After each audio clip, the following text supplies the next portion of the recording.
कसे आहात? मजेत ना? भरपूर दिवसापासून पेपरचा अनालिसिस टाका सगळे म्हणत होते. तर आज काल स्क्रीनला गेलतो, स्क्रीनचा प्रॉब्लेम झाला. परत नेम्यात म्हणलं ह्याला काय मुहूर्त लागना, मग म्हणलं थोडं आपणच कष्ट घ्यावं, लिहून करावं. आपली स्क्रीन 4-5 दिवसात येणार आहे, टेन्शन घेऊ नका. मग आपण लाईव्ह भरपूर सारे फ्रीमध्ये लेक्चर्स, पेडला भरपूर सारे लेक्चर्स, पुढच्या मला वाटतं माझ्या पुढच्या शिफ्टपासनं भरपूर सारे लेक्चर्स मी ऑनलाईनच राहील. ओके, तर टेन्शन घेऊ नका. आज आपण अनालिसिस करू. माझे जेवढे काही प्रश्न आहेत इलेक्ट्रिकल रिलेटेड, माझे जेवढे काही सब्जेक्ट असतात त्या रिलेटेड सगळे क्वेश्चन मी कव्हर अप करण्याचा प्रयत्न करणार आहे. बाकीचे राहिलेले इलेक्ट्रॉनिकचे सर तुम्हाला कव्हर अप करतील. बघा रे, 2018चा पेपर आहे. त्यामध्ये पहिला जो प्रश्न आहे, प्रश्न क्रमांक 1.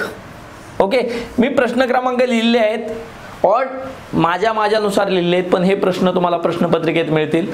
ह्या प्रश्नपत्रिका जर तुम्हाला पाहिजे असेल तर खाली टेलिग्रामची लिंक आहे, त्याला जॉईन करा. तिथं संपूर्ण प्रश्नपत्रिका मी तुम्हाला दिलेली आहे. चला सुरुवात करू.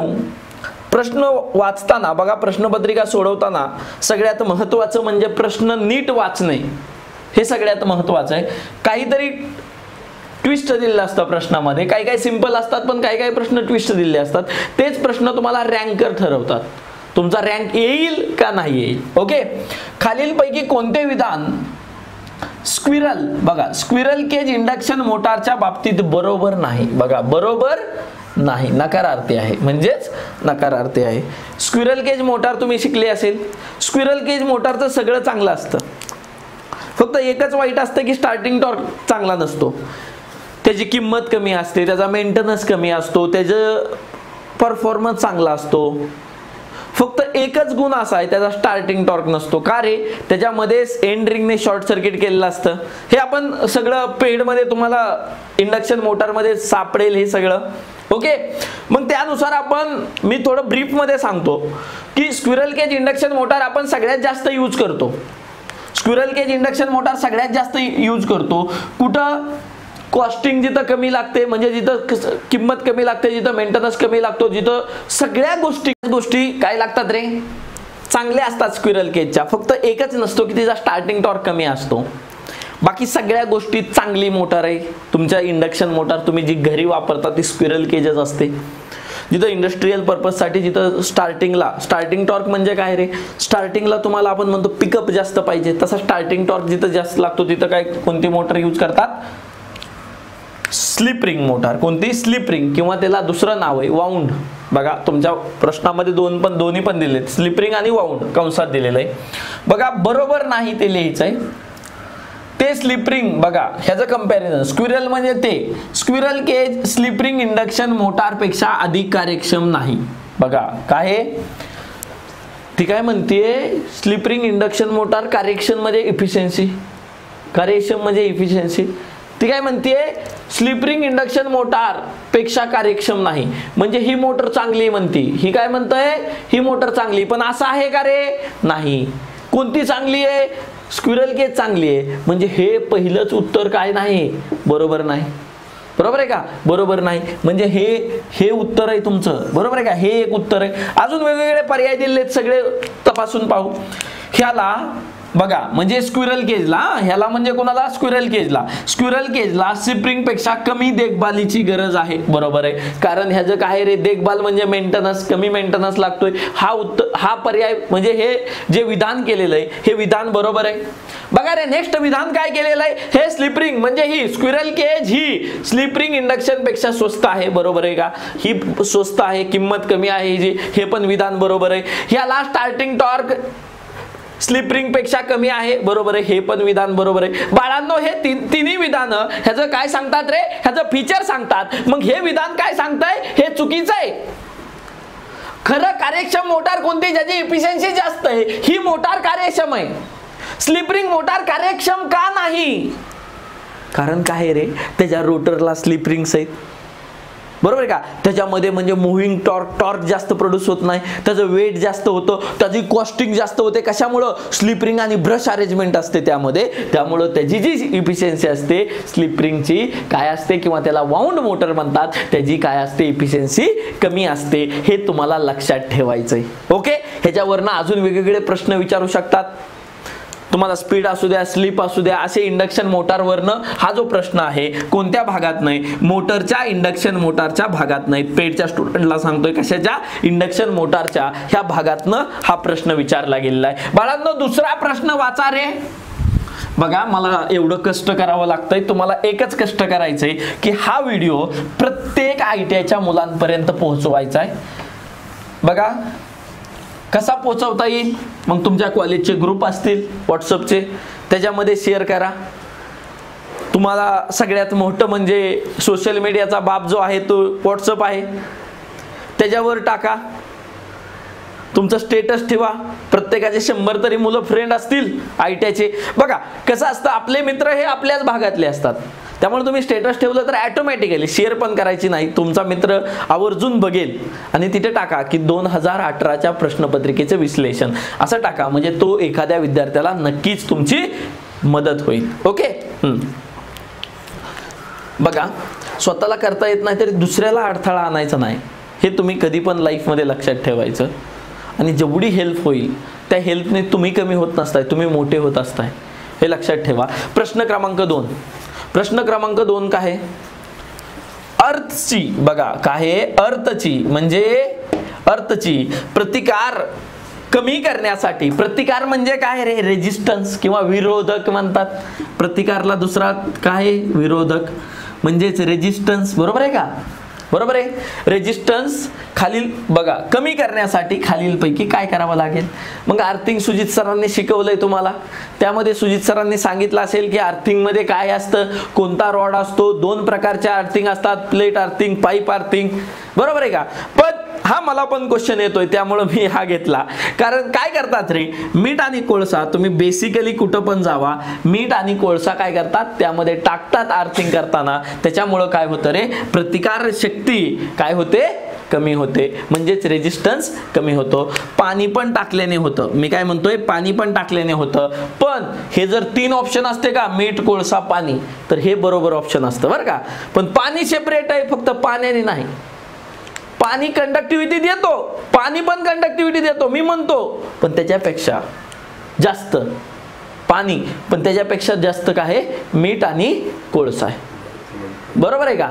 पण इथं काय दिलंय, बहुती काय भरतात. बरोबर आहे का. पाणी भरतात का, नाही. बरोबर आहे का. पाणी, प्रश्न काय विचारलाय हे नीट लक्षात ठेवा. बरोबर आहे का. किंवा तुम्हाला विचारतात अर्थिंग स्ट्रॉंग करण्यासाठी. बघा अर्थिंग मजबूत करण्यासाठी, अर्थिंग मजबूत करण्यासाठी तुम्हाला वेळोवेळी काय, कोणता द्रव द्यावा लागतं, तर कोणता रे, कोणता रे, पाणी द्यावं लागतं. तुम्हाला काय द्यावं लागतं, पाणी द्यावं लागतं. आणखीन एक तुम्हाला होमवर्क सांगतो. आता बघा ही मीठ आणि कोळशाच्या ऐवजी आता एक केमिकल आलंय, आता एक केमिकल आलंय. तुम्हाला बघा हे जे एक केमिकल आलंय, केमिकल एक वेगळ्या प्रकारचं केमिकल आलंय, त्या केमिकलचं नाव शोधून मला तुम्ही कमेंट मध्ये सांगा. वेगळ्या प्रकारचं अर्थिंगसाठी एक केमिकल आलंय, त्याचं पण नाव विचारू शकतात. बघा काय अपडेट व्हायला लागलेत हे तुम्ही लक्षात ठेवायचंय. परीक्षेला तशा प्रकारचे अपडेट्स येत असतात. प्रश्न क्रमांक पुढचा बघा माझ्या ह्यातला, VI म्हणजे व्होल्टेज करंटचा ग्राफ टिंब सरळ रेषा आहे, टिंबचा सरळ रेषा आहे. बघा तुम्हाला ऑप्शन मध्ये काय दिलंय, vector diode, Gunn diode, thermistor आणि कॉपर इलेक्ट्रोड. तुम्ही मला सांगा रे, VI कॅरेक्टरिस्टिक सरळ रेषा म्हणजे त्यांनी काय विचारलंय. VI कॅरेक्टरिस्टिक सरळ रेषा म्हणजे V is directly proportional to समप्रमाणात कुणाच्या आहे, करंटच्या. मग समप्रमाणात असलं की हा कुणी सिद्धांत सांगितलाय रे, ओहमने. बघा ओहम लॉ वर प्रश्न आहे, कशावर, ओहम. मग ओहम हा म्हणजे ह्यांना डायरेक्टली काय विचारायचंय. बघा हा असा ग्राफ आहे, इथं व्होल्टेज आहे, इथं करंट आहे. हा व्होल्टेज जर 2 झालं तर करंट 2, व्होल्टेज 4 झालं तर करंट 4. जर असं केलं, हे सगळं ग्राफ जर प्लॉट केला तर तो कसा येईल, सरळ येईल. म्हणजेच काय होईल रे, समप्रमाणात आहे दोन्ही, ह्याचाच अर्थ काय आहे, समप्रमाणात आहे. मग हे समप्रमाणात कशाला असतात, ओहमने काय सांगितलं असतं, ओहमने काय सांगितलं होतं, माझा फक्त कशासाठी लागू आहे, धातूसाठी. कशासाठी, धातूसाठी, कंडक्टरसाठी, कंडक्टरसाठी, वाहकासाठी हा नियम लागू आहे. मग बाळांनो, हा वेक्टर डायोड, डायोड कसला आहे, सेमीकंडक्टर आहे. मग सेमीकंडक्टरला आहे का, तुम्ही डायोडच्या कॅरेक्टरिस्टिक्स बघताना कशा बघता, ह्या अशा तुम्हाला विचारल्यात, तुम्ही डायोडच्या अशा बघतात, बरोबर आहे का, SCRच्या तुम्ही अशा बघतात. ओके, म्हणजे ह्याच्यात करंटचा आणि व्होल्टेजचा समप्रमाणात संबंध आहे का, नाही. व्होल्टेज वाढविलं तर ती चालू होत नाही डायोड, मग त्याला 0.7 व्होल्ट गेल्यावर डायोड चालू होतो, बरोबर आहे का. मग त्या व्होल्टेजला 0.7 ला काय म्हणतात, काय म्हणतात, हा इलेक्ट्रॉनिक्स मध्ये शिकला असेल, मी काय इलेक्ट्रॉनिक्सचा शिक्षक नाही. ओके, सर सांगतील ते सगळं. पण माझ्या हा इलेक्ट्रिकल मधला हा प्रश्न आहे, VI हा सरळ रेषेत कुणाचा असतात, थर्मिस्टर. आता तुम्ही म्हणतात सर थर्मिस्टर काय आहे, इलेक्ट्रॉनिक्स आहे का. बाळांनो, थर्मिस्टरच्या कसल्या प्रॉपर्टी आहेत, NTC प्रॉपर्टी आहेत. काय आहेत, निगेटिव्ह टेम्परेचर कोइफिशियंट आहे. हा काय आहे, निगेटिव्ह टेम्परेचर कोइफिशियंट आहे. म्हणून हा काय नाही, हा नाही. थर्मिस्टर हा पण सेमीकंडक्टर सारखाच बिहेव करतो. फक्त बघा इथं दिलंय कॉपर इलेक्ट्रोड, हा फक्त काय रे, तुमचा मेटल आहे, ह्यामध्ये धातू. बाकी सगळे काय आहेत रे, सेमीकंडक्टर्स आहेत किंवा अधातू म्हणू शकता, बरोबर आहे का. अधातू, अधातूला पण ओहमचा सिद्धांत लागत नाही, सेमीकंडक्टरला लागत नाही, फक्त कुणाला लागतो, धातूंना लागतो, त्यामधल्या कंडक्टरला लागतो. त्यामुळे ह्याचं उत्तर काय आहे, कॉपर इलेक्ट्रोड. चला मग पुढचे प्रश्न लिहू. आता मला कष्ट करावं लागतंय, तुम्ही एवढंच कष्ट करायचं की काय करायचं रे, सगळ्यांना हा व्हिडिओ पाठवायचा आहे. ओके, आणि हे डिस्क्रिप्शन तुम्हाला कोणीही देणार नाही इतक्या डिटेलमध्ये. एका प्रश्नापासून सगळे प्रश्न कसे सोडवता येतील, कशा पद्धतीने प्रश्न सोडवताना अभ्यास करायचा, हे मी ह्याच्यातनं सांगतोय. एक प्रश्न घेतला, तुम्हाला सगळं रिपीट झालं पाहिजे. गन डायोडची कॅरेक्टरिस्टिक्स कशी, वेक्टरची कशी, थर्मिस्टरचे काय आहे, मला प्रॉपर्टी माहिती आहे का, इलेक्ट्रोडचं काय आहे, बरोबर आहे का. हे सगळं चारीचे चारी रिपीट केलं, एका प्रश्नातनं 4 प्रश्न तुम्हाला सुटल्यासारखे होतात. म्हणजे तुम्हाला परीक्षेचा अभ्यास करताना अशा प्रकारे करायचा आहे, तेव्हाच तुम्हाला सक्सेस भेटणार आहे, बरं का. बघा रे विद्यार्थी मित्रांनो, पुढचे प्रश्न 3 मी तुमच्या बोर्डवर लिहिले आहेत. बघा, आपल्याला बघायचे प्रश्न, ह्या प्रश्नामध्ये काय दिलेलं आहे बघा, खालील आकृती कोणत्या प्रकारचे अर्थिंगचे प्रतिनिधित्व करते. बाळांनो, डायग्राम जरी नीट बघितली ना तरी उत्तर आहे तुमच्याकडे. हा जे तुम्हाला डायग्राम दिलेले ना, एका स्टँडर्ड बुक मधनं काय केलेले, कॉपी आणि पेस्ट केलेली. ओके, त्या बुकचं पण नाव सांगतो, पण तुम्हाला ते कळण्यासाठी तुम्हाला टेलिग्रामला जावं लागेल, ती कनेक्ट व्हा. बघा, त्या कोणत्या बुकमधनं क्वेश्चन गेलाय ते पण मी रिसर्च केलंय. बघा, ही कोणता पाईप आहे, GI पाईप. आर्थिंगसाठी कोणता वापरतात, GI पाईप, बरोबर आहे का. मग ही जरी तुम्ही एवढं नुसतं बघितलं तरी तुम्हाला कळेल की कोणती आर्थिंग आहे रे, पाईप आर्थिंग आहे. हे सुजित सरांचा क्वेश्चन आहे, पण मी तुम्हाला ट्रिक सांगितली की तुम्हाला कॉमन सेन्सनी पण काही काही परीक्षेत काय करू शकतात प्रश्न, पण प्रश्न नीट बघायचा आहे, बरोबर आहे का. ह्याचं उत्तर डायरेक्टली काय आहे रे, पाईप आर्थिंग. प्लेटला खाली कसं असतं रे, अशा प्रकारची प्लेट असते. ओके, 2 स्ट्रीपची प्लेट असते. ओके, ते तुम्हाला आर्थिंग मध्ये सर हा क्वेश्चन माझ्यापेक्षा आणखी नीट घेऊ शकतात, ह्याच्यामध्ये डिटेल माहिती सांगू शकतात. बघा, प्रश्न घेतला की त्याचं डिटेलिंग करणं भरपूर महत्वाचं आहे, नाहीतर प्रश्नाची उत्तरं तुम्हाला उत्तरपत्रिकेत दिलीच आहेत. तुमच्याकडे जो टेलिग्रामला पेपर देणार आहे ना, त्यात उत्तरं दिलीच आहे, पण त्याला इलॉबरेट, त्याला कशा वेळेने बघायचं, त्याला बघण्याचा दृष्टिकोन कसला असला पाहिजे परीक्षेत, हे सगळं मी आज सांगतोय. त्यामुळे हे नीट बघा. हा बघा, हा पुढचा प्रश्न महत्वाचा आहे. ह्याच्यामधनं मी तुम्हाला AC सर्किट मधला याच्याबद्दल तिन्ही इंडक्टर, कॅपॅसिटर आणि रेजिस्टन्स बद्दल कन्सेप्ट सांगणार आहे. शुद्ध कॅपॅसिटर करंट, टिंब व्होल्टेज, टिंब व्होल्टेज आणि पॉवर फॅक्टर सोबत टिंब आहे. पॉवर फॅक्टर टिंब, करंट टिंब व्होल्टेज सोबत. बघा, करंट आणि व्होल्टेजचं काय बघितलंय, त्याच्यातलं दोघातलं परस्पर संबंध विचारलाय आणि पॉवर फॅक्टरची किंमत विचारली. कशासाठी, शुद्ध कॅपॅसिटर. मग शुद्ध कॅपॅसिटर, अशुद्ध कॅपॅसिटर ह्यातला फरक माहित पाहिजे. शुद्ध कॅपॅसिटर म्हणजे असा, बरोबर आहे का, बरोबर आहे का? अशुद्ध कॅपॅसिटर म्हणजे काय? एका कॅपॅसिटर मध्ये त्याच्या समांतर भाषेत काय असणार? रेजिस्टन्स कनेक्टेड असणार, विरोधक कनेक्टेड असणार. त्याला काय म्हणायचं रे? कॅपॅसिटर. अशुद्ध कॅपॅसिटर म्हणजे ह्याच्यामध्ये ह्याचा जर टोटल इम्पिडन्स जर काढायचा म्हटलं रेजिस्टन्स प्लस JXC, बरोबर आहे का, वजा JXC, आणि ह्याचा जर काढायचा म्हटलं तर काय येणार आहे रे? फक्त JXC, बरोबर आहे का, वजा JXC, बरोबर आहे का. ह्याचा काय येणार आहे? रिॲक्टन्स वजा JXC. ह्याचा शुद्ध कॅपॅसिटर म्हणजे त्याच्यामध्ये विरोध नाही, त्याच्यामध्ये रेजिस्टन्स नाही. मग तसं इंडक्टर काढायचा म्हटलं तर शुद्ध बाळांना फक्त XL येणार आहे, JXL. आणि इंडक्टरमध्ये जर प्रॅक्टिकल इंडक्टर काढायचं असेल R प्लस JXL.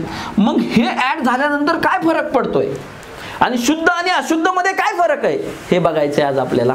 ह्यांनी बघितलं की शुद्ध कॅपॅसिटर बाळांनो बघा, जी AC सर्किट डिझाइन केलंय त्याच्यामध्ये कॅपॅसिटर आणि इंडक्टरला बिहेव, त्यांची डेफिनेशनच काय सांगतेय बघा. ही काय सांगतोय? कॅपॅसिटर काय करतोय? रेट ऑफ चेंज ऑफ व्होल्टेजला अपोज करतोय. काय करतोय? रेट ऑफ चेंज ऑफ म्हणजे ज्या बदलतं जे व्होल्टेज आहे त्याला काय करतोय? तो काय करतोय? विरोध करतोय. आणि इंडक्टर काय करतोय? बदलत्या करंटला काय करतोय? विरोध करतोय. त्यानुसार ह्यांचं काय केलंय? ह्यांचं क्लासिफिकेशन, ह्याच्यामध्ये जाणारा ऑब्झर्व केलंय आपण. काय केलंय? ह्याला अनालिसिस केलंय, AC अनालिसिस. त्यामुळं AC अनालिसिस मध्ये अनालिसिस केलंय काय होतं रे? करंट आणि करंटच्या भाषेत अनालिसिस केलंय. कशाच्या भाषेत? बघा, हे अनालिसिस जे आहे ते करंटच्या भाषेत केलेलं आहे. लक्षात ठेवा, अख्ख्या जगात कशाच्या भाषेत केलेलं आहे? करंटच्या भाषेत केलेलं आहे. त्यामुळे जे पॉवर फॅक्टर तुम्ही लिहिता, कसे लिहिता रे power factor? Lag, lead, in phase, बरोबर आहे का. हे कशाच्या भाषेत लिहिलंय? करंटच्या भाषेत. करंट जर लॅग होत असेल बाळांनो म्हणजेच काय पडतोय? मागे पडतोय, बरोबर आहे का. लॅग म्हणजे इंडक्टर काय करतोय? करंटला अपोज करतोय, त्यामुळे तिथं काय पडतोय? लॅग होतोय. म्हणजे इंडक्टर मध्ये करंट मागं पडतोय. आणि शुद्ध इंडक्टर मध्ये, इकडे लक्ष द्या, शुद्ध इंडक्टर मध्ये बघा, शुद्ध इंडक्टर मध्ये काय होतंय रे?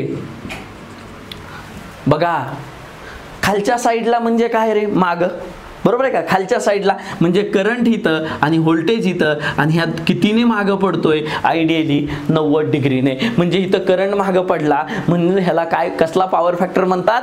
लॅग. आता कॅपॅसिटर मध्ये काय होतंय? ह्याच्या उलट होतंय इंडक्टरच्या. इथं काय होतंय रे बाळा? इकडे बघ, इकडे बघ, काय होतंय? इथं करंट गेला आणि इथं व्होल्टेज गेला. कारण हा काय करतोय? व्होल्टेजला मागं फेकतोय. काय बोलतोय? व्होल्टेजला मागं फेकतोय. व्होल्टेज मागं गेलं म्हणजे कोण पुढे गेलं रे बाळा? करंट पुढे गेला. करंट कितीने पुढे गेला? 90 ने पुढे गेला शुद्ध कॅपॅसिटर मध्ये. आणि जर मी अशुद्ध कॅपॅसिटर मध्ये म्हणलं ना बाळा, बघा, हा करंट आहे, हा व्होल्टेज आहे, हा 90 ने नाही जाणार, ही कुठंतरी टीटाने जाणार. आणि हा जो टीटा असतो का, टीटा, टॅन इनवर्स XC/R, हा जो टीटा असतो का, कसा काढायचा? Tan inverse XC/R. हा, ते इन डिटेल मध्ये, तुम्ही टेन्शन घेऊ नका. आता तसंच प्रॅक्टिकल ह्याच्यामध्ये काय होतंय रे? व्होल्टेज इथं जाणार आणि करंट जो मागं पडलाय तो टीटा डिग्रीने पडणार. आणि फक्त इथं टीटा काय येणार रे? XL/R, tan inverse XL/R.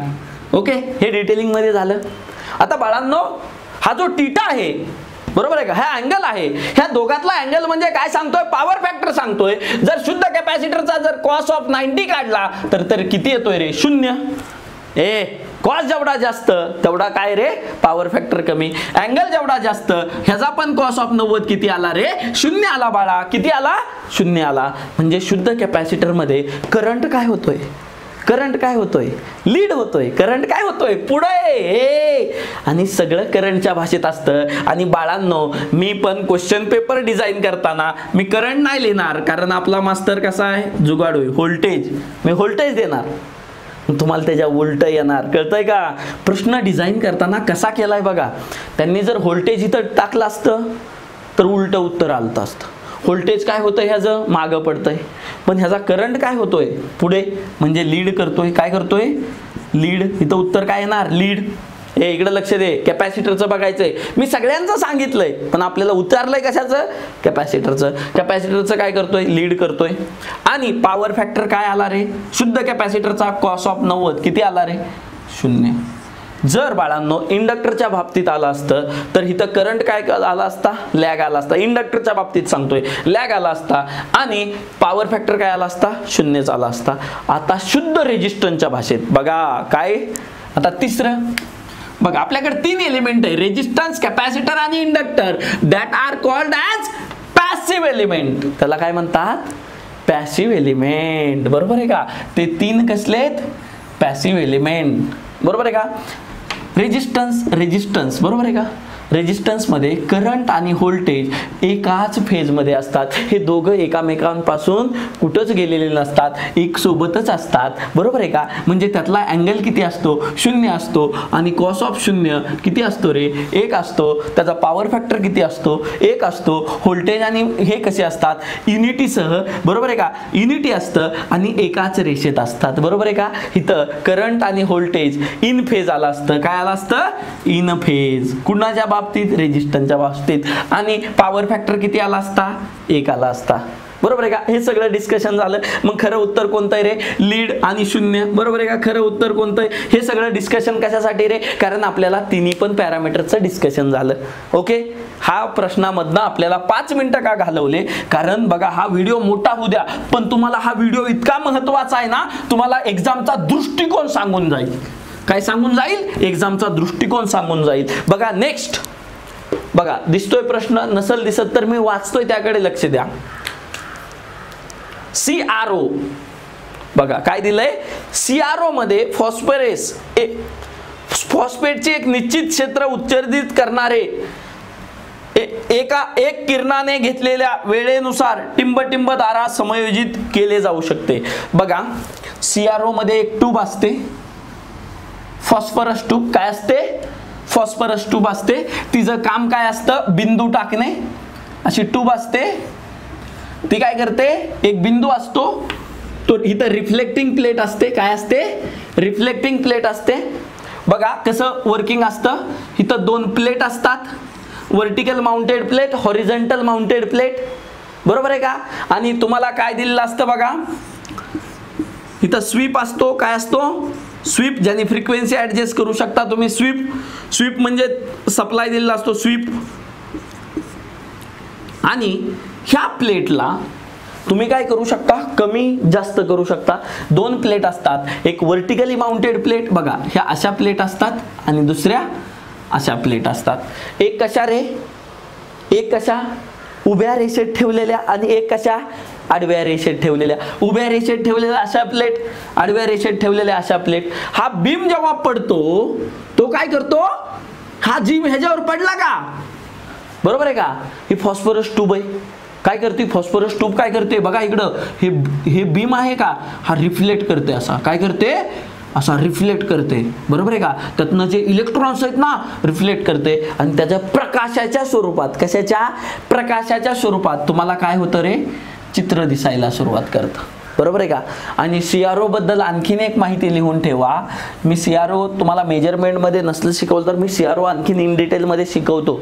बरोबर आहे का. मेजरमेंट बेसिकली माझा विषय आहे, पण पेडला मी शिकवलेलं नाही टाइम नसल्यामुळे. पण पुढच्या वेळी डिजिटल स्क्रीन आली की मला काय आहे ना, एकदम सोपं जाणार आहे. कारण माझे विषय कसे आहेत, मोठे विषय आहेत सगळे, मशीन वेगवेगळे विषय आहेत माझ्याकडे, ते सगळे मोठे आहेत. मी जेवढं काही पुढे आल्यानंतर जेवढं काही मला येत आहे तेवढं शिकवण्याचा प्रयत्न करेन, टेन्शन घेऊ नका. CRO मध्ये फक्त व्होल्टेज मोजणारा, काय मोजतो रे CRO, फक्त व्होल्टेज, करंट मोजत नाही. तुम्ही लॅबोरेटरीने बघितलं असेल तर हे असं होतं.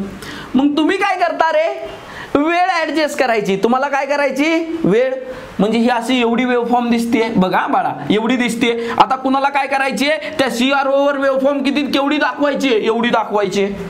म्हणजे अख्ख्या CRO वर किती, म्हणजे तुम्ही काय करणार रे, ही जी वेळ आहे का, वेळ ही, ह्याचं मॅग्निट्यूड एवढंच आहे, पण काय केलं तुम्ही, वेळ वाढवली. बरोबर आहे का. बघा ह्या दोघांमधली टाइम वाढवला. काय वाढवला, टाइम वाढवला ना, त्यामुळे ती मोठी झाली. आता जर कुणाला जर ही वेवफॉर्म अशीच ठेवायची, बरोबर आहे का, अशीच ठेवायची, पण हिचं काय करायचंय, वेळ तशीच ठेवायची बाळा, 1 2 3 4. पण काय झालं रे, हे वाढलं, हे वाढलं. म्हणजे काय वाढली, ह्याची किंमत वाढली, मॅग्निट्यूड वाढलं. बरोबर आहे का? म्हणजे हे दोन बघा, तुम्ही काय ऍडजस्ट करू शकता CRO मध्ये, एक तर टाइम ऍडजस्ट करू शकता, वेळ, किंवा काय करू शकता, किंमत. बघा लक्षात ठेवा, काय ऍडजस्ट करू शकता, किंमत. मग बाळांनो, वेळ आणि किंमत काढण्यासाठी तुमच्या CRO वर नॉब असतात आणि तुम्ही ते बघा, आणि त्या नॉबला काय म्हणतात, आणि ते फंक्शन कोण करतं माहितीये का? ते फोन, ह्या प्लेट आहेत ना त्या करतात, प्लेट दाबायचं काम करतात मॅग्निट्यूडला, आणि ह्या प्लेट काय करतात, वाईड किंवा स्प्रेडिंग करायचं काम करतात. म्हणजे टाइम पिरियड तुमचा जे वेळ आहे त्याला कमी जास्त करायचं काम कोण करतात, ह्या प्लेट करतात. आणि तुमचं मॅग्निट्यूडचं काम कोण करतात, जी तुम्हाला कसल्या माउंटेड आहेत, व्हर्टिकली माउंटेड प्लेट्स आहेत, बरोबर का, आडव्या ठेवलेले आहेत, ते काय करतात, मॅग्निट्यूड ऍडजस्ट करतात. काय करतात रे बाळा, मॅग्निट्यूड ऍडजस्ट करतात. मग तुला काय सांगितलंय, तुला प्रश्नामध्ये काय सांगितलं, हे डिस्कस CROचं झालं. आता आपल्याला प्रश्नामध्ये काय सांगितलंय बघा, वेळेनुसार. बघा त्यांनी दिलंय की फॉस्फेट ट्यूब आहे, ही हितनं एक बीम आला, ही फॉस्फरस ट्यूबवर धडकल्यानंतर त्यांनी काय केलं, एक निश्चित क्षेत्र उत्सर्जित केलं, म्हणजे त्यांनी काय केलं, वेव्हफॉर्म दिली, बरोबर आहे का? बघा प्रश्न कसा दिलेला आहे, एका किरणाने घेतलेल्या वेळेनुसार टिंबटिंबाद्वारा समनियोजित करता येईल. आणि तुम्हाला ती जी किरण पडलाय त्याला तुम्हाला समनियोजित म्हणजे वेळेनुसार त्याला ऍडजस्ट करायचंय, टाइम नुसार ऍडजस्ट करायचंय. मग काय करताल रे, टाइम नुसार करायचं म्हणल्यावर काय करतात, ह्या प्लेटला कमी किंवा जास्त करतात, आणि ह्या कमी किंवा जास्त करायला एक नॉब असतो, एक बटन असतं, त्याला म्हणतात टाइम पर डिव्हिजन. काय म्हणतात, टाइम पर डिव्हिजन. आणि हा जो नॉब आहे ज्याने काय करतात, मॅग्निट्यूड ऍडजस्ट करतात, त्याला म्हणतात होल्ट पर डिव्हिजन. काय म्हणतात रे बाळा, होल्ट पर डिव्हिजन. वेळेचं समनियोजन करायचं असेल तर तुम्हाला काय करावं लागते, वेळ पर विभाग, बरोबर आहे का? टाइम पर डिव्हिजनला म्हणजे वेळ पर विभाग ऍडजस्ट करायचा, आणि व्होल्टेजचं करायचं असलं तर बाळा काय करायचं रे, व्होल्टेज पर डिव्हिजन, बरोबर आहे का?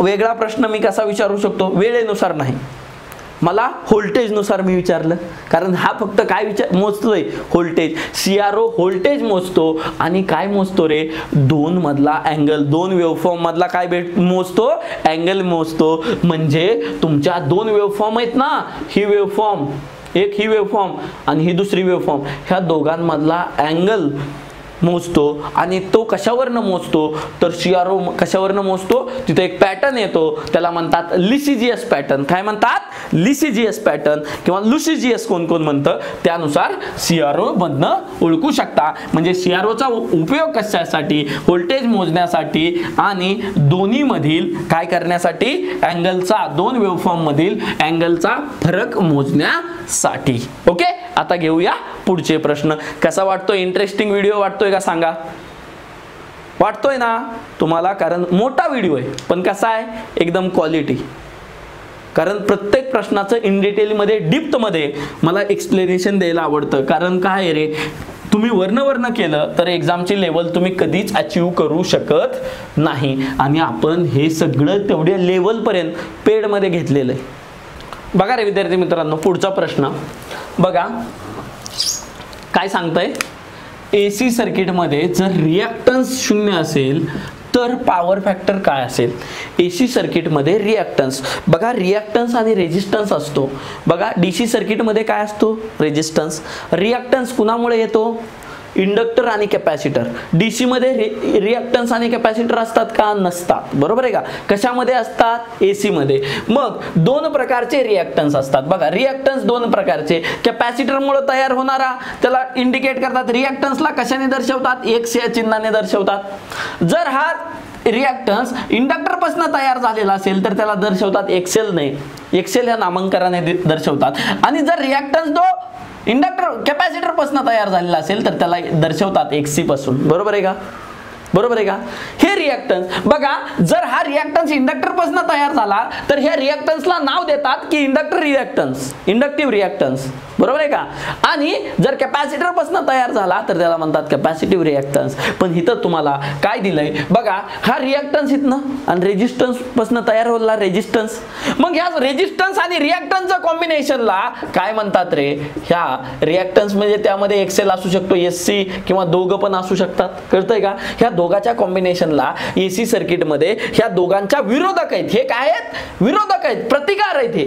सर्किटमध्ये प्रतिकार रेजिस्टन्स आणि रिॲक्टन्स आहे एसी मध्ये, बरोबर आहे का, अल्टरनेटिंग मध्ये. त्याला काय म्हणतात, इम्पिडन्स म्हणतात. काय म्हणतात, इम्पिडन्स म्हणतात. मग बाळांनो तुम्हाला प्रश्नामध्ये काय सांगितलंय, एसी सर्किट मध्ये जर रिॲक्टन्स शून्य झाला, रिॲक्टन्स शून्य झाला म्हणजे काय झाला बाळा, हा काय झाला, शून्य झाला. म्हणजे तुमच्याकडे काय उरलं फक्त, हे impedance is equal to resistance.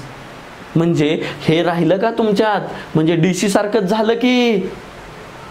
आणि हे शून्य कधी असतं बाळा, एक कंडिशन आहे, एक कंडिशन आहे, त्याला म्हणतात रेझोनन्स कंडिशन. काय म्हणतात, रेझोनन्स. एसी मध्ये हा रिॲक्टन्स शून्य कधी असतो, जेव्हा जेव्हा एक्सेल इज इक्वल टू एक्सी असतं. काय असतं, एक्सेल इज इक्वल टू एक्सी असतं. आणि त्या कंडिशनला म्हणतात रेझोनंट कंडिशन. काय म्हणतात, रेझोनंट कंडिशन. हे लक्षात ठेव. तुला कधी कधी देतात रिॲक्टन्स शून्य कधी असेल, किंवा रिॲक्टन्स कॅपॅसिटिव्ह किंवा इंडक्टिव्ह रिॲक्टन्सचा रिॲक्टन्स कधी समान असेल, तर कोणत्या कंडिशनला, रेझोनंट कंडिशनला. लिहून घ्या, नसेल अपडेटेड तर लिहून घ्या, नवीन ऐकताय तर. बघा, रिॲक्टन्स शून्य झाला म्हणजे इम्पिडन्सची व्हॅल्यू काय झाली, रेजिस्टन्स एवढी झाली. आणि तुम्हाला काय विचारलंय, शून्य असेल तर पॉवर फॅक्टर काय असेल. मग पॉवर फॅक्टर काय झाला, काय झाला, काय झाला, युनिटी. काय झाला, युनिटी. आता बघ बाळांनो, मी जर म्हटलं रिॲक्टन्स प्लस इंडक्टर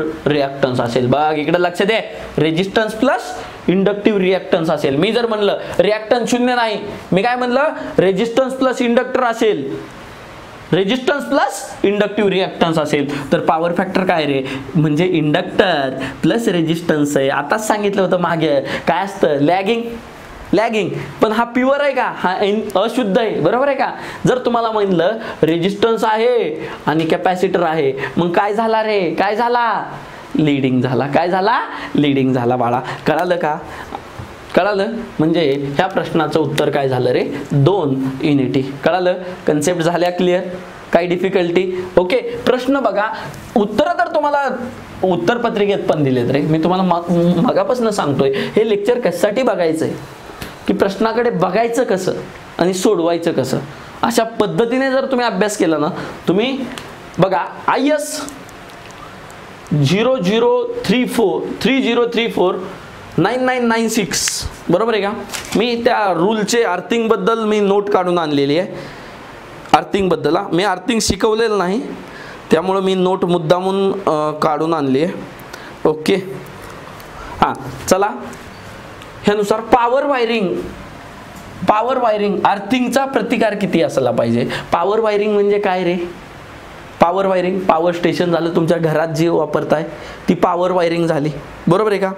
मग किंवा पॉवर स्टेशनमध्ये जी वायरिंग येते, बरोबर आहे का, ती सगळी तुमच्या पॉवर स्टेशन म्हणजे घरात तुमच्या पॉवर स्टेशनच असते. या सगळ्यामध्ये जी वायरिंग येते त्याचा प्रतिकार 0.5 असायला पाहिजे. लिहून घ्या, पॉवर स्टेशन मधला. आता तुमच्या इकडे सबस्टेशन येतात, सबस्टेशनचा किती असला पाहिजे, 1 ओहम असला पाहिजे. लिहून घ्या. मेजर सबस्टेशन, हा मेजर म्हणजे मोठं सबस्टेशन, मोठे सबस्टेशनचा 1. परत मायनर म्हणजे तुमच्या छोटे सबस्टेशन, छोटे सबस्टेशनचा किती असायला पाहिजे, छोट्या सबस्टेशन. लिहून घ्या, छोटे सबस्टेशन, छोट्या सबस्टेशनचा किती असायला पाहिजे, 2 ओहम असायला पाहिजे. बुशिंगचा किती असायला पाहिजे, बुशिंग. तुमच्या ट्रान्सफॉर्मरला काय लावता रे, बुशिंग लावता ना, मग बुशिंगचा किती असला पाहिजे, 2 ओहम. न्यूट्रल लावतात बघा बुशिंग, बरोबर आहे का. न्यूट्रल, बुशिंग पासून न्यूट्रल टाकतात आणि ते ग्राउंड करतात. तुमच्या गावाकडे ट्रान्सफॉर्मर तुम्ही कधी उभारला असेल, बरोबर आहे का रे. परत सर्व्हिस कनेक्शन म्हणजे तुमच्या घरी जे देतात सर्व्हिस कनेक्शन. बघा, सर्व्हिस कनेक्शन म्हणजे घरी देणारं कनेक्शन, त्याचा किती पाहिजे, घरचे कनेक्शन किती पाहिजे, 4 ओहम पाहिजे, बरोबर आहे. ओके, लाइटनिंग अरेस्टरचा किती पाहिजे, 4 ओहम. लाइटनिंग अरेस्टर तुम्ही लावता ट्रान्सफॉर्मरवर, त्याचा काय, ती पण अर्थिंग करता ना, त्याचा प्रतिकार किती असला पाहिजे, 4 ओहम. बरोबर आहे का. LT पोल, HT पोल आणि टावर हे 3 महत्त्वाचे हे विचारू शकतात. मी प्रश्न टेस्टमध्ये टाकलेले आहेत. ज्यांनी ऑनलाईन आता ॲड पडल्यानंतर मी जो पेपर रिलीज करणार आहे त्यामध्ये मी क्वेश्चन टाकलेला आहे. बघा LT पोलचा किती प्रतिकार असला पाहिजे. LT पोलला ग्राउंड करतात माहिती आहे ना. लोखंडी पोल असला तर काय करतात, ग्राउंड करतात. HT पोलला पण काय करतात, ग्राउंड करतात. HT पोलचा सांगतोय मी किती, 10 ओहम. आणि टावरचा किती असला पाहिजे, टावरला ग्राउंड करतात बघा 3 ओहम. धोका आहे, बरोबर आहे का. पाटी असती ना त्याचा प्रतिकार तुम्ही लावलं तरी चिटकत नाही. का रे, कारण त्याने काय केलं असतं, ग्राउंड केलेलं असतं. पण टावरला प्रतिकार जास्त असतो, त्याची ग्राउंडिंग चांगली नसती. LTची चांगली असते, म्हणजे जास्त कमी हे, बरोबर आहे का. पॉवर स्टेशनची सगळ्यात चांगली ग्राउंडिंग असते, बरोबर आहे का. तुम्हाला विचारू शकतात की ग्राउंडिंग कुणाची चांगली असू शकते आणि सगळ्यात वाईट कुणाची असते. प्रतिकार जास्त म्हणजे ग्राउंडिंग चांगलं नाही, बरोबर आहे का. तुम्ही काय करायचा, विरोध जेवढा कमी आहे तेवढा. तुमच्या घरी किती असते रे, 4 ओहम, बरोबर आहे का. 4 ओहम. LT लाईनला किती असते, 4 ओहम. बुशिंगला किती असते, लाइटनिंग अरेस्टरला किती असते, 4 असते, बरोबर आहे का.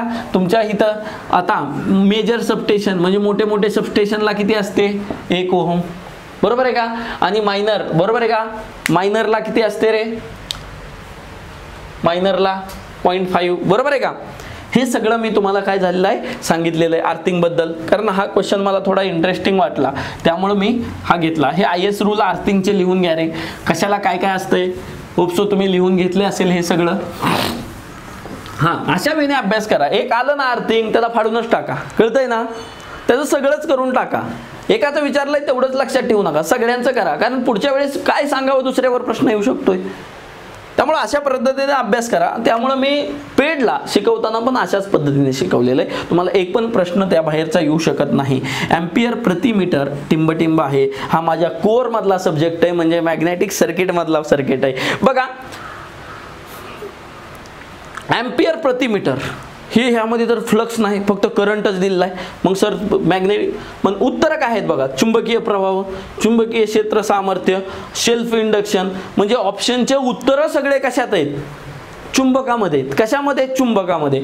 जर एम्पियर पर मीटर जे असतं बघा, एम्पियर पर मीटर जी असते ती काय असते, करंटचं सामर्थ्य असतं. काय असतं, करंटच्या फील्डचं सामर्थ्य असतं, बरोबर आहे का. करंटचं जे क्षेत्र असतं ना त्याचं सामर्थ्य असतं. पण बाळांनो हे चुंबकीयच्या भाषेत दिलंय, म्हणजे इकडं जर करंट असला, बरोबर आहे का, इकडं जर करंट असला तर तिकडं काय असतात रे, फ्लक्स असतात, बरोबर आहे का. इकडं करंट असला, करंट एखाद्या कंडक्टरमध्ये फ्लो होतो, म्हणजेच काय होतात रे, फ्लक्स फ्लो होतात, बरोबर आहे का. लक्षात ठेव, करंट म्हणजेच काय असतं, मॅग्नेटमध्ये फ्लक्स असतात. व्होल्टेज म्हणजेच काय असतो, तिथं MMF असतो. काय असतो, MMF, मॅग्नेटोमोटिव्ह फोर्स असतो, बरोबर आहे का, बरोबर आहे का. म्हणजे अशा प्रकारे ते एकमेकांना, ह्याला म्हणतात रेसिप्रोकल, किंवा ह्याला मिळतं जुळतं म्हणतात ना.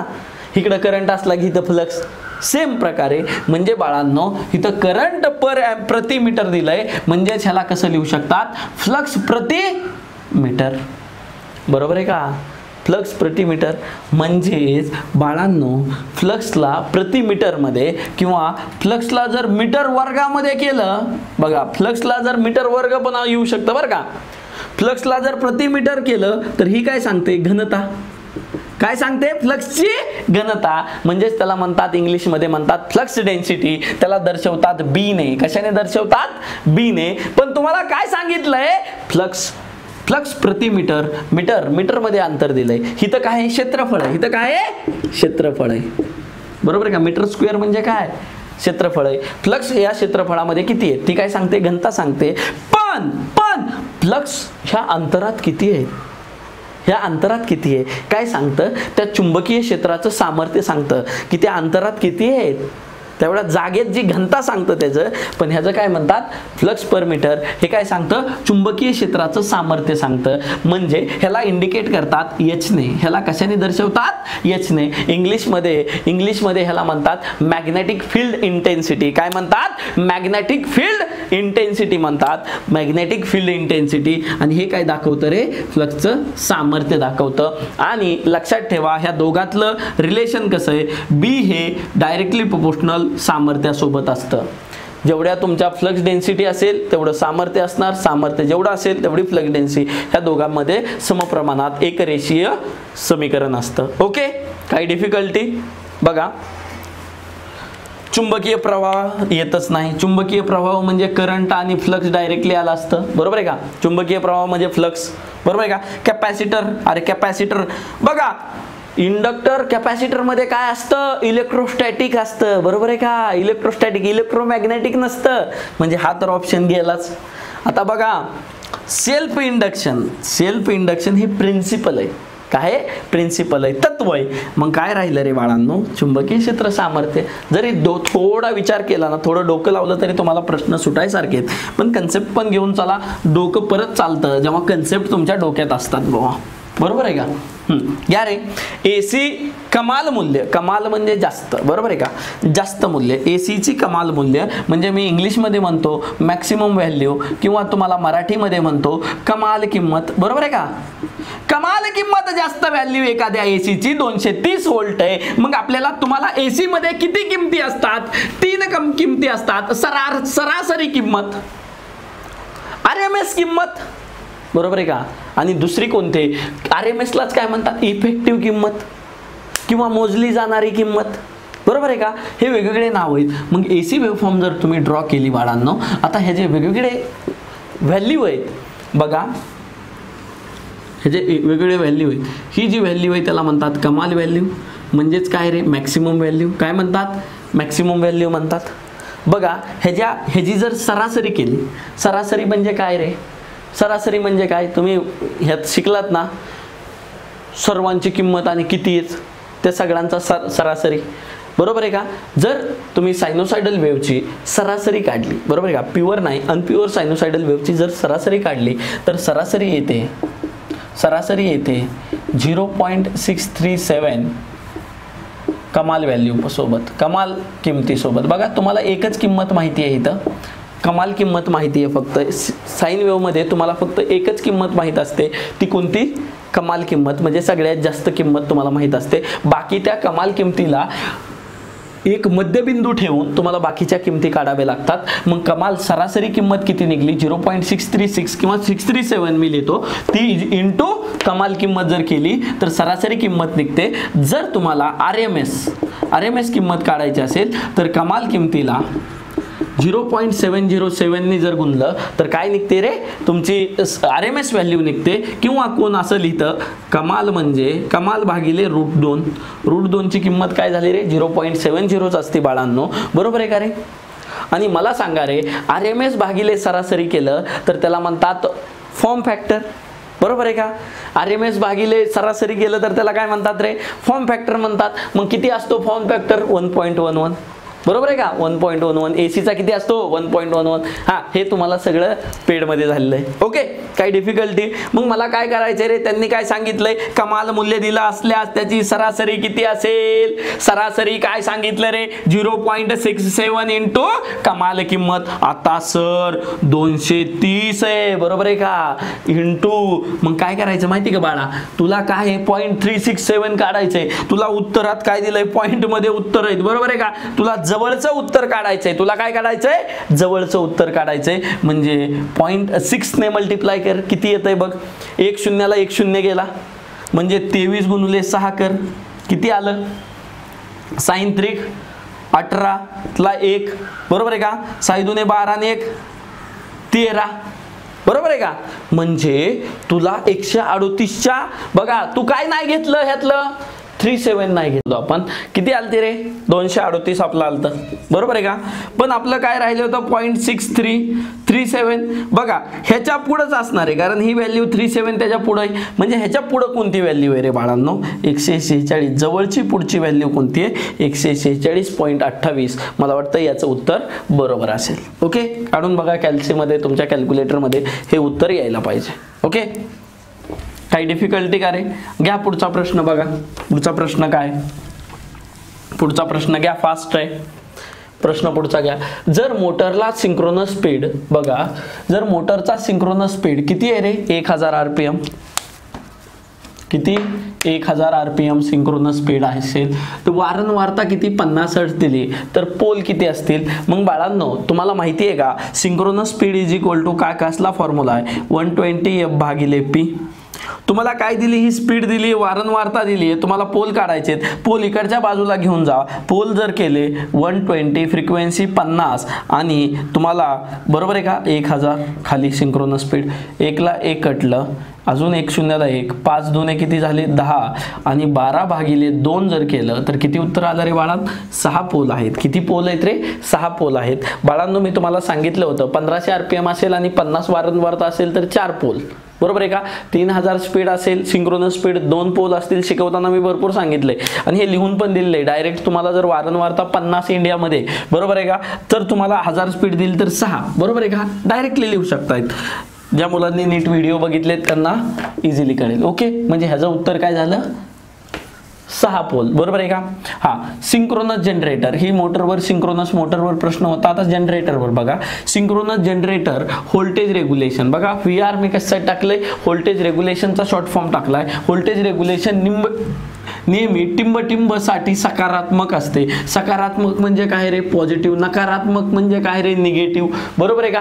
बघा इथं 2 उत्तर असू शकतात.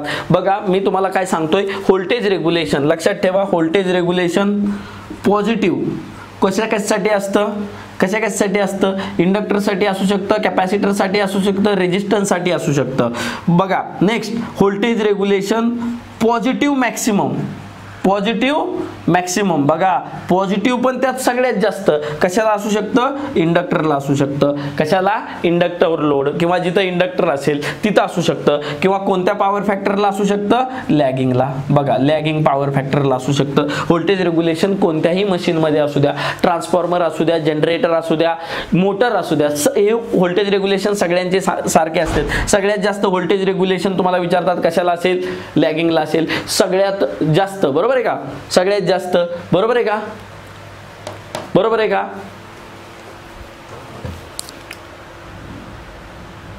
व्होल्टेज रेग्युलेशनचा आणखीन एकदा प्रश्न मी नीट बघतो.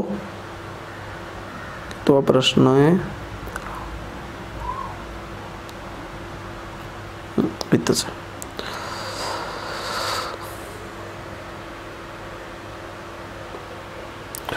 बघा साठी सकारात्मक नसते. बघा प्रश्न बघा कसा सकारात्मक, पॉझिटिव्ह नसते, बरोबर आहे का? बघा व्होल्टेज रेग्युलेशन पॉझिटिव्ह कशासाठी असतं? लॅगिंगसाठी असतं. व्होल्टेज रेग्युलेशन निगेटिव्ह कशासाठी असतं? निगेटिव्ह म्हणजे नकारात्मक, बरोबर आहे का? नकारात्मक कशासाठी असतं? ऑलवेज फक्त नकारात्मक कशासाठी असतं? कॅपॅसिटरसाठी असतं. कशासाठी? कॅपॅसिटरसाठी. कॅपॅसिटरसाठी. ती कोणता पॉवर फॅक्टर झाला? लीडिंग झाला. आणि बाळांनो व्होल्टेज रेग्युलेशन आयडियली 0 रेजिस्टिव्ह लोडसाठी असतं, पण ते कसं असतं? पॉझिटिव्ह असतं. लक्षात ठेवा. रेजिस्टन्ससाठी पण कसलं? पॉझिटिव्ह. लक्षात ठेवा, रेजिस्टन्ससाठी पॉझिटिव्ह, निगेटिव्ह कुणासाठी? कॅपॅसिटर किंवा लीडिंग, बरोबर आहे का? त्याच्या पॉवर फॅक्टरनुसार त्या लीडिंग बी म्हणतात. व्होल्टेज रेग्युलेशन पॉझिटिव्ह कशासाठी? सगळ्यात जास्त पॉझिटिव्ह कुणासाठी रे? जास्त मॅक्सिमम पॉझिटिव्ह कशासाठी? इंडक्टरसाठी. बघा मग तुम्हाला काय सांगितलं? सिंक्रोनस व्होल्टेज नेहमी सकारात्मक नसते. सकारात्मक नसते, बरोबर आहे का? Not a positive voltage regulation म्हणजे कसलं आहे रे? Negative voltage regulation. नेहमी बघा साठी नसते. नेहमी म्हणजे कधी कधी पॉझिटिव्ह असतं. बघा मी सांगितलं व्होल्टेज रेग्युलेशन पॉझिटिव्ह असू शकतं, पण सगळ्यात निगेटिव्ह कुणाचं असतं? जर त्याचंच असतं, बरोबर आहे का? सगळ्यात जास्त पॉझिटिव्ह कुणाचं असतं? लॅगिंगचं. पण कॅपॅसिटरचं पॉझिटिव्ह असू शकतं कधी कधी, बरोबर आहे का? नेहमी साठी सकारात्मक नसते म्हणजे निगेटिव्ह असते. जास्त करून काय असतं? निगेटिव्ह असतं. तर कशाचं? कॅपॅसिटिव्ह लोड पण उत्तर येऊ शकतं, लीडिंग लोड पण येऊ शकतं. बाळांनो त्यांनी हा प्रश्न फ्रेम करताना त्यांनी हे दोन्ही पण ऑप्शन द्यायला नाही पाहिजे होते, कारण ह्या दोन्ही पण ऑप्शन काय आहेत? तुमचे बरोबर उत्तर आहेत. त्यामुळे हे लक्षात ठेवा, कॅपॅसिटिव्ह लोड आणि इंडक्टिव्ह लीडिंग लोड हे यांचं कसं नसतं? सकारात्मक नसतं. म्हणजे त्यांचं व्होल्टेज रेग्युलेशन कसं असतं? निगेटिव्ह असतं. लक्षात ठेवा. ओके, हा प्रश्न चुकीचा होता. म्हणजे 2 उत्तरं येत होती, त्यामुळं यांनी कोणतं उत्तर कन्सिडर केलं माहित नाही. सहसा चूक नसते पेपरमध्ये, पण ही चूक झालेली आहे त्यांच्याकडनं पेपरमध्ये. ओके, नेक्स्ट घ्या रे बाळांनो. नेक्स्ट प्रश्न, इलेक्ट्रोडायनामोमीटर मध्ये टिंब मोजतात. इकडे लक्ष द्या, इलेक्ट्रोडायनामोमीटर मध्ये टिंब मोजतात. बघा इलेक्ट्रोडायनामोमीटर हा मीटर आहे, त्याच्यामध्ये काय मोजतात रे? इलेक्ट्रोडायनामोमीटर कशासाठी यूज करतो? तो बेसिकली इलेक्ट्रोडायनामोमीटर कशासाठी, बघा तुम्हाला पॉवर मोजण्यासाठी इलेक्ट्रोडायनामोमीटर जास्त यूज होतो. बघा पॉवर मोजण्यासाठी, पण पॉवर कशाची मोजतो? AC किंवा DC ची पण मोजतो. बघा इलेक्ट्रोडायनामोमीटर पॉवर पण मोजतो, पण कशामुळे इलेक्ट्रोडायनामोमीटर पॉवर मोजतो रे? त्याच्या ट्रान्सफर कॅरेक्टरिस्टिक्स असतात. काय असतात? एक ट्रान्सफर कॅरेक्टरिस्टिक्स त्याच्या चांगल्या आहेत, त्यामुळे इलेक्ट्रोडायनामोमीटर पॉवर मोजण्यासाठी करतो. पण इलेक्ट्रोडायनामोमीटर मेजर करतात AC आणि DC. मग ते करंट बी मोजतो. बघा इकडे लक्ष द्या, करंट मोजतो, व्होल्टेज मोजतो आणि पॉवर मोजतो. लक्षात ठेवा, इलेक्ट्रोडायनामोमीटर करंट, व्होल्टेज, पॉवर मोजतो. मग DC साठी फक्त कोणता मीटर यूज करतात? PMMC. AC आणि DC दोन्हीसाठी कोणता? इलेक्ट्रोडायनामोमीटर किंवा MI इन्स्ट्रुमेंट. कळतंय का? MI इन्स्ट्रुमेंट, इलेक्ट्रोडायनामोमीटर, बरोबर आहे का? हे इन्स्ट्रुमेंट फक्त. आणि मला सांगा रे, जे इंडक्शन इन्स्ट्रुमेंट आहेत ते फक्त AC साठी यूज करतात. नीट लक्षात ठेवा, इंडक्शन इन्स्ट्रुमेंट कशासाठी? AC साठी वापरतात. लक्षात ठेवा, DC साठी PMMC, AC आणि DC साठी इलेक्ट्रोडायनामोमीटर किंवा मूव्हिंग आयर्न इन्स्ट्रुमेंट. MI इन्स्ट्रुमेंटला काय म्हणतात? Moving iron instrument. फक्त AC साठी कोणतं रे? AC साठी इंडक्शन इन्स्ट्रुमेंट्स. आणि AC व DC साठी पण नाही, हा ऑप्शन साठी दिलेला आहे. कळालं? इलेक्ट्रोडायनामोमीटर कशासाठी यूज करतात? AC आणि DC त्यातला करंट मोजतात, पॉवर मोजू शकतात आणि काय मोजू शकतात रे? व्होल्टेज पण मोजू शकतात. बघा 3 पिन सॉकेट मध्ये सर्वात मोठे छिद्र टिंबचे असते. बघा सगळ्यात मोठे छिद्र, बघा तुमचं सॉकेट असतं त्याच्यामध्ये मोठं चिन्ह हे 2 असतं, हे जे असतं त्याचा एरिया जास्त काय असतो रे? बघा जास्त एरिया असा असतो की तुम्हाला माहिती आहे rho L/A, resistance is equal to rho. बरोबर आहे का? रेजिस्टन्सच्या नियमातला प्रश्न आहे हा. Resistance rho L/A. मग मला सांगा रे, हा छिद्र मोठं असतं म्हणजे क्षेत्रफळ मोठं असतं, म्हणजे रेजिस्टन्स काय आहे रे? त्याच्या व्यस्त प्रमाणात आहे. हा जर छिद्राचा एरिया मोठा असला, क्षेत्रफळ मोठं असलं तर रेजिस्टन्स कमी असतो. मग रेजिस्टन्स कमी असतो म्हणजेच काय असतो रे? प्रतिकार शक्ती. बरोबर का? प्रतिकार शक्ती काय असते? कमी असते. काय असते? प्रतिकार शक्ती कमी असते. म्हणून त्याचा एरिया जास्त ठेवलेला असतो. कशासाठी? प्रतिकार शक्ती कमी व्हावी. आणि ते कशासाठी वापरतात? ते अर्थिंगसाठी वापरतात. कशासाठी वापरतात? अर्थिंगसाठी वापरतात. लक्षात ठेवा, ते टर्मिनल कशासाठी वापरतात? मोठं छिद्र कशासाठी असतं? प्रतिकार शक्ती कमी व्हावी, अर्थिंगचा रेजिस्टन्स कमी व्हावा म्हणून ते वापरलेलं असतं. ओके, हा व्हिडिओ मोठा होत चाललाय त्यामुळे मी दुसऱ्या पार्टमध्ये याचं उद्या जो आहे तो दुसरा पार्ट टाकतो. पेपर सोल्युशनचा दुसरा पार्ट जो आहे तो दुसरा पार्ट टाकतो. आणि तिसरा पार्ट म्हणजे इलेक्ट्रॉनिक्सचे तुमचे सर टाकतील, त्यांचे काही जे क्वेश्चन आहेत. मला वाटतं मी 10 ते 15 क्वेश्चन्स तुम्हाला ऑलमोस्ट कव्हर केलेले आहेत. अजून माझे 10 क्वेश्चन राहिलेत आणि बाकीचे इलेक्ट्रॉनिक्सचे क्वेश्चन्स आहेत. त्यामुळे इलेक्ट्रॉनिक्सचा आणि अर्थिंग हे त्यांचे जे काही सब्जेक्ट आहेत सरचे, त्यांचा कंटेंट पण तेवढाच आहे जेवढा माझा कंटेंट आहे. त्यामुळं मी 2 पार्टमध्ये, म्हणजे मला एक्सप्लेन जास्त करायचं होतं त्यामुळं मी 2 पार्टमध्ये टाकतोय. पुढच्या पार्टमध्ये आपण भेटूया राहिलेल्या क्वेश्चन सोबत. ओके, आज इथंच थांबू. Thank you so much.